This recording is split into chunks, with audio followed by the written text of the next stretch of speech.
activity and boost America's dominance in artificial intelligence and beyond. The tariffs, as you know, will start a week earlier than the reciprocal, which is going to be on a couple of weeks earlier. Reciprocal tariffs start on April 2nd.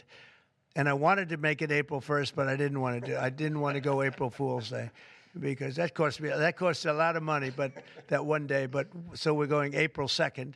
But very importantly, tomorrow tariffs 25% on Canada and 25% on Mexico, and that'll start. So they're going to have a tariff. So what they have to do is build their car plants, frankly, and other things in the United States, in which case they have no tariffs. In other words, you build, and this is exactly what Mr. Wei is doing, by building here. Otherwise, they'll build, if they did them in Taiwan to send them here, they'll have 25% or 30% or 50% or whatever the number may be someday. It'll go only up.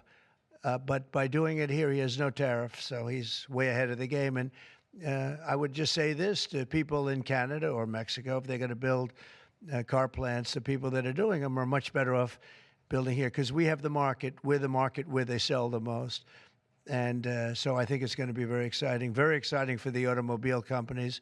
Vast amounts of fentanyl have poured into our country from Mexico. And as you know, also from China, where it goes to Mexico and goes to Canada. And China also had an additional 10, so it's 10 plus 10. And it comes in from Canada and it comes in from Mexico, and that's a very important thing to say. Yeah, please go. Mr. President, takes effect. It'll be 20% on China now. How high are you willing to go against China? Well, I can't say. It depends on what they do with their currency. It depends on what they do in terms of a retaliation with some kind of an economic retaliation, which I don't think they're going to retaliate too much. Hey, look. The United States has been taken advantage of for 40 years. The United States has been a laughingstock for years and years. That's why this gentleman is built in Taiwan instead of building here. It would have been better if he built here. If we had a president that knew what they were doing, and we had a lot of them very bad on trade. I mean, it's going to be very costly for people to take advantage of this country.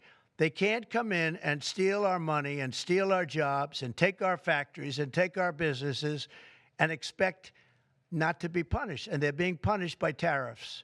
It's a very powerful weapon that politicians haven't used because they were either dishonest, stupid, or paid off in some other form. And now we're using them.